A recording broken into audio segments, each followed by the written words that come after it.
Hello mga peeps! Okay, kamusta na kayo? As promised, nangako ako sa inyo, diba?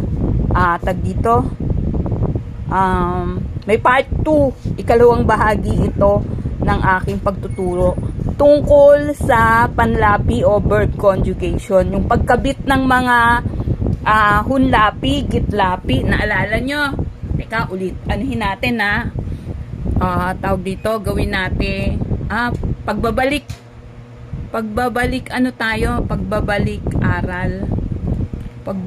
aral tayo. So anong pagbabalik aral natin? Yung hunlapi, naalala nyo, pagbabalik aral lang to. Pagbabalik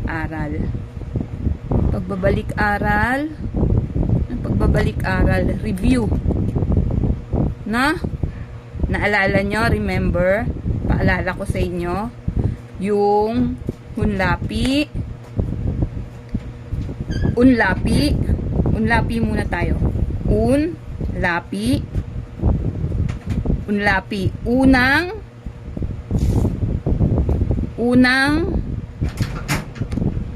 patinig o katinig.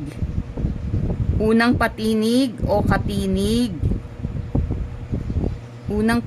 o katinig na idinadagdag. Alala nyo, unang patinig-katinig na idinadagdag sa salitang ugat. Okay, remember that? Okay.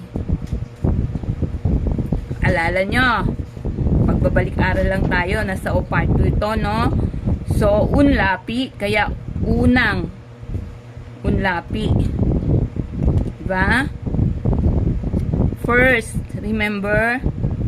First vowel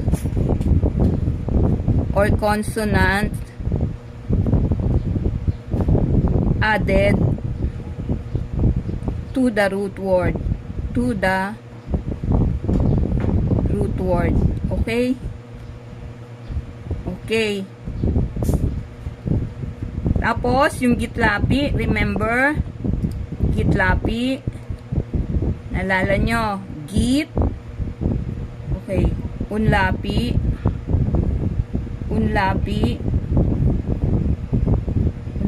yan. Tapos, sa English, we call it prefix. Okay? Prefix. Unlapi, fix. Okay, remember, basahin nyo na lang sa aking mga link sa ibang mga turo ko yung kung paano yung prefix or yung affixation. Sa part 1, makita nyo, pinaliwanag ko na. Next, sumunod, number 1. Okay, number 2, gitlapi.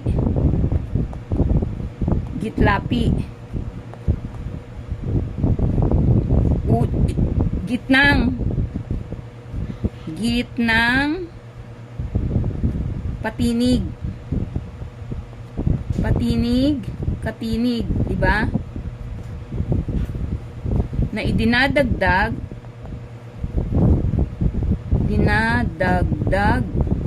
sa salitang ugat. Okay? Ano yon? Sa English, mid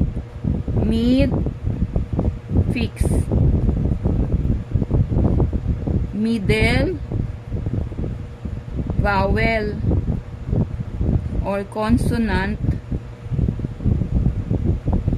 added to the root word. Nakikita nyo, peeps? Nakikita nyo?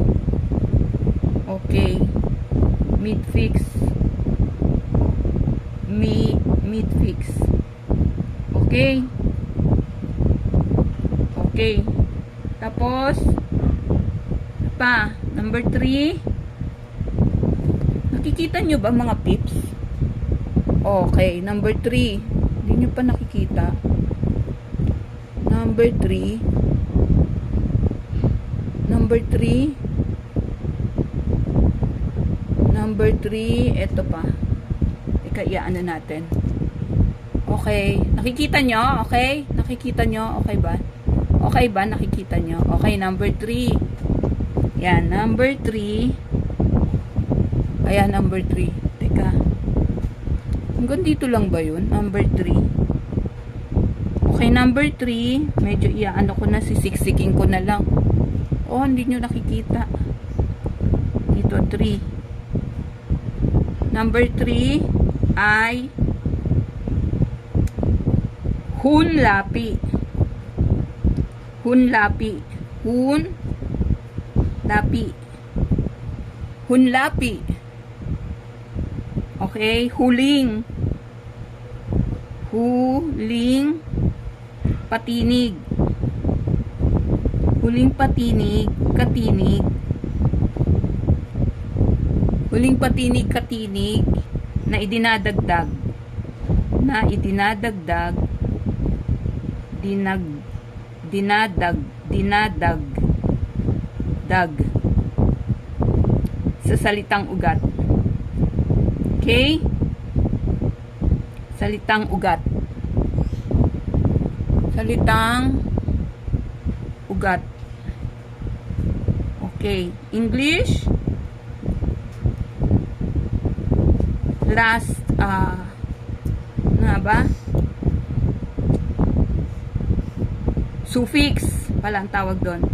Suffix. Suffix. Kita nyo? Suffix. Last or end, last vowel or consonant added to the root word. To the root word. To the Tagalog root word. Okay? Did you get it? In the end, at the end, or vowel or consonant seen at the end of the root word. Okay? You get it? Next, medyo burahin natin. Teka, basahin nyo ha, review nyo. Tingnan nyo, teka, buburahin natin. Tapos gagawa na naman ulit tayo ng sample. Nahulog yung aking ginagawa. Teka mga pips, saglit lang. Kunin ko yung tag dito. Sandali, antayin nyo ako. Pambura. Kasi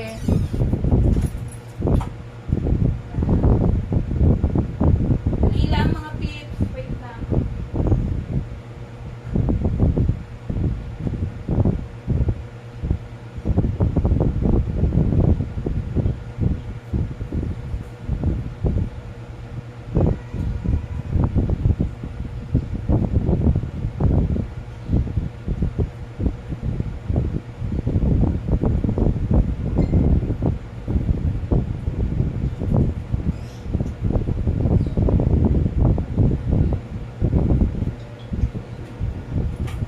Hello mga pips.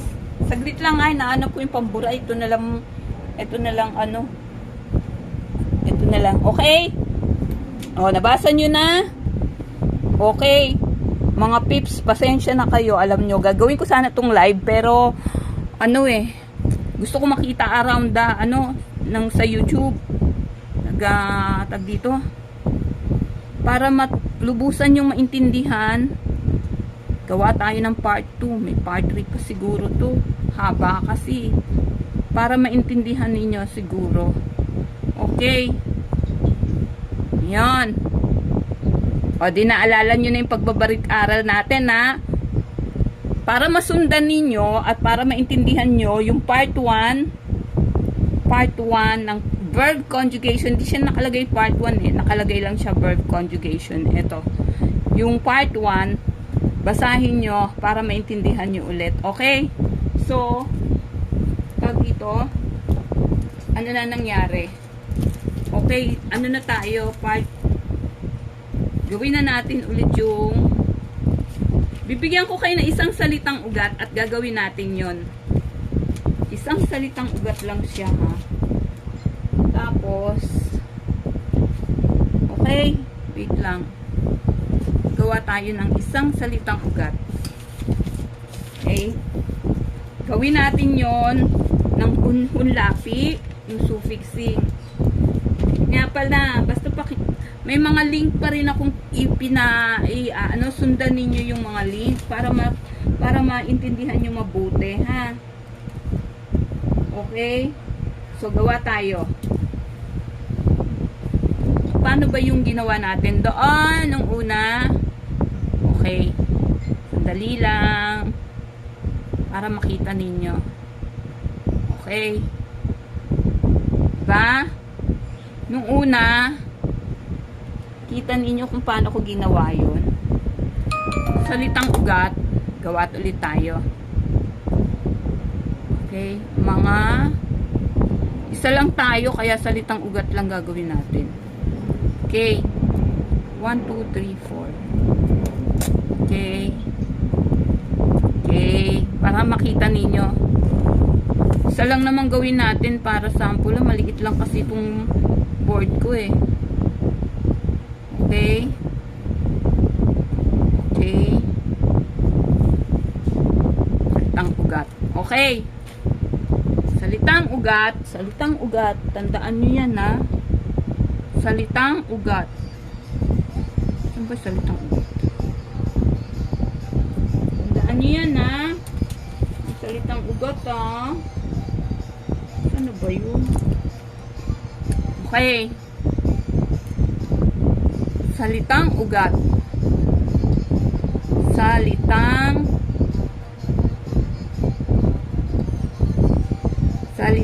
ugat. Anong salitang ugat? Sa English? Root word. Diba? Root word. Okay, root word. Tapos, ano pa? Anong tawag dun sa unang katinig-katinig na itinaragdag natin? Ha? Anong tawag doon? Sa unang katinig-patinig? Unlapi, gitlapi, at saka unlapi, di ba? Alala nyo? Unlapi. Unlapi. Unlapi. Diba? Unlapi. Unlapi. Unang salitang ugat. Diba? Tapos, gitlapi. Unlapi. Tapos, gitlapi. Diba? Gitlapi. Gitlapi, diba? Kanina, naalala nyo? Yung ni-review natin. At yung huli, hunlapi. Diba? Hunlapi. Hunlapi. Naalala nyo? Okay. Sa English, root word, tapos yung prefix. Prefix. Tapos, midfix. Midfix. Tapos, di ba? Suffix. Di ba? Suffix. Suffix. Okay? Alala nyo yon? Alala nyo mga pips? Suffix. Okay, isa lang ang gagawin natin. Salitang ugat. Isa lang. Mag-aano lang tayo sa isang salitang ugat. Gawin natin. Ito ang salitang ugat. Awit. Okay. Awit. Isa lang ah. Awit. Anong awit? Awit? Anong awit? Ha? Mga pips, anong awit? Sa English? Song. Diba? Ano siya? Noun or verb? Noun niya. Noun. Pero, verb, noun to, diba? Tama? Tapos, awit song, awit verb.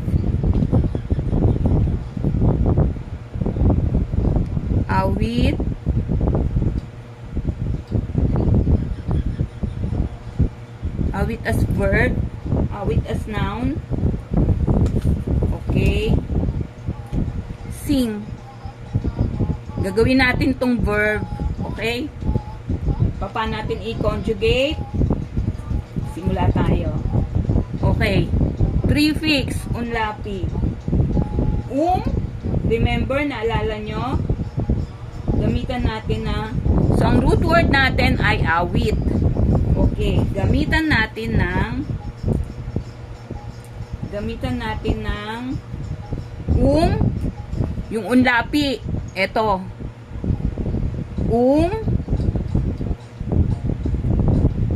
Plus awit. Dito tayo kasi ano yan eh, noun. Verb ang ating i-conjugate. So ito sing. Dito tayo dito tayo mag-conjugate sa verb. Plus awit. Plus awit. Okay? Equals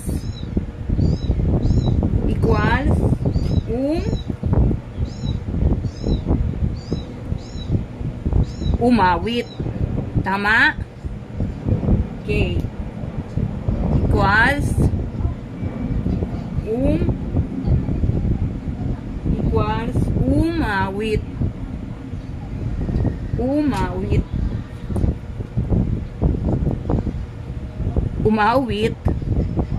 umawit. Okay?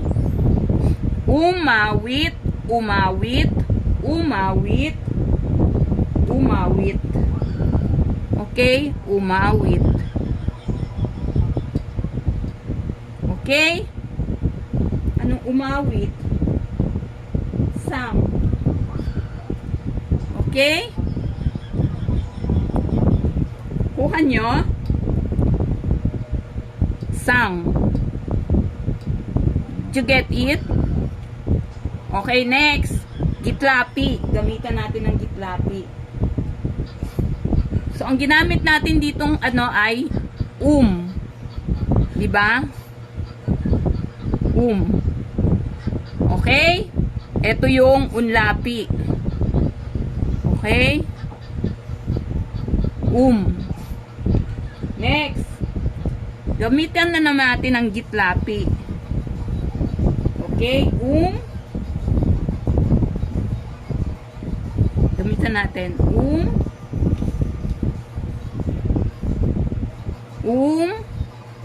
plus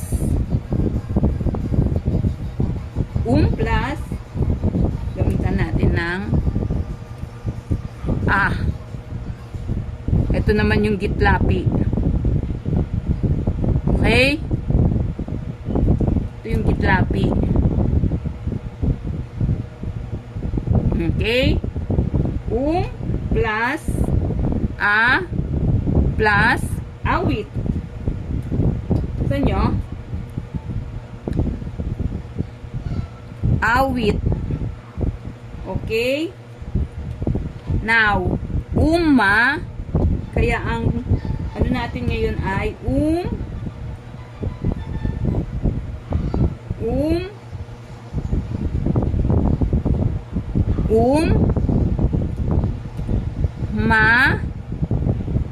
awit. Umaawit. Okay? Umaawit. So, umaawit. Umaawit. Ano nga ba? Umaawit. Ay, gawin natin ulit. Umaawit. Umaawit. Umaawit. Umaawit. Umaawit. Umaawit. Okay, gets nyo? Ano siya? Singing. Ay. Umaawit. Sing, sang. Ano naman siya? Sing. Okay, nakuha nyo? Nahirapan ba kayo sa Tagalog? Maggawa? Mag-conjugate? Mahirap talaga. Okay, singing. Okay, umaawit. Singing. Okay? Next. Hirap kaya. Okay. Next. Yun namang suffix. Hunlapi. Okay, sing, sang, singing. Tapos yung hunlapi. Awit. Okay, ito yung root word. Awit. Gets nyo? Awit. Plus. Awit plus. In. Ba naman, gawin natin ibang color naman. Ano maganda? Awit. Awitin. Awitin. Green naman. Gawin natin green. Ito yung awitin. Okay? Ito yung suffix hunlapi. Gets nyo? Awitin. Okay? Awitin. Gets nyo? Nakakuha nyo? Awitin. Awitin. Awitin natin. Okay? Awitin. To sing. Or let us sing. To sing. Diba?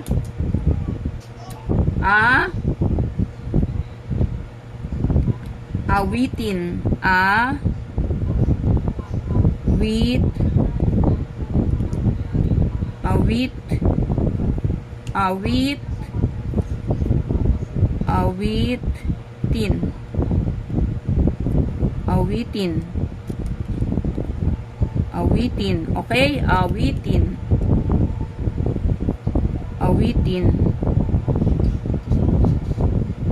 Do you get it? Awitin. To sing. Okay? Kuha nyo? Awitin or let us sing. To sing. Okay? Gets nyo? Tingnan nga natin. Ulitin natin. Okay? Nakuha nyo? Nakuha nyo ba mga peeps? Wala? Okay, para makita nyo ng malayo. I-adjust natin. Nakuha nyo ba mga peeps? Okay? Ulitin natin na. Itaas natin ng konti. Adjust natin. Awitin. Okay? So, ayun na. Nakuha nyo yung paliwanag ko. Ayan. Did you get it? Okay, nakuha nyo na. Pandiwa, verb, pagkabit, verb conjugation, pandiwa, pagkabit, panlapi, ikalawang bahagi, part 2. Salitang ugat, isa lang ang pag-aaralan natin, ginawa lang natin yung conjugation. Awit, song, pero noun siya. Awit, sing, ito yung verb. Okay. Umawit, ito yung unlapi niya, prefix. Umawit, umawit, umawit, umawit, sang. Okay, get nyo? Gitlapi, umaawit, umaawit, umaawit, umaawit, singing. Did you get it? Okay, yung hunlapi, suffix. Ito yung midfix, nakita nyo? A, in. Okay. Awitin, awitin, awitin, awitin, to sing. Okay? Ay, nako. Salamat. Nakuha nyo? Okay, example lang natin. Subukan lang natin. Si Ana, number 1. Gawin natin sa ano. Si Ana ay umaawit. Gawa tayo ng ano. Gawa tayo ng sample.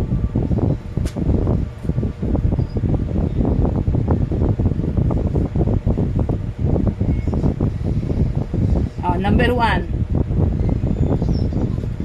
Anas.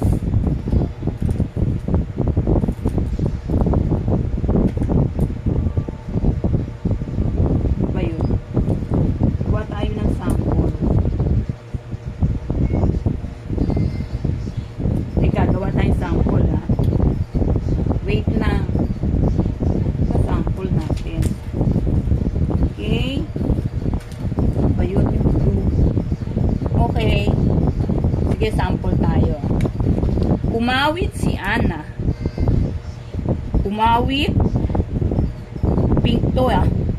Umawit si Ana.